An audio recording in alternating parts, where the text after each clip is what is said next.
What's up friends? In this video, I'm going to show you how to use AI to create slides in Miro. Once you're in Miro, look on the upper left and you will find this sidekicks. This is basically the AI for Miro. It's called sidekicks. Click on it and it's going to expand on the right hand side where you can easily use the power of AI to create whatever it is. And as you can see at the bottom, you have a few options here and you just want to click on slides. And you can say generate whatever slides you want. So I'm going to just say create a slide explaining what is sidekicks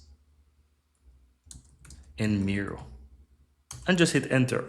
And as you can see, the sidekick is now thinking and now it's going to go ahead and explaining and creating. As you can see right now, it's currently generating, right? So we just have to actually wait to see what it's going to generate. And once this is done, normally once it finishes generates, you'll be able to quickly click on it and basically add it into your canvas here.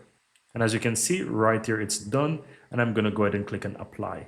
And this is pretty much it. Let me go ahead and close the sidebar here and look at that, guys. And as you can see, it is done.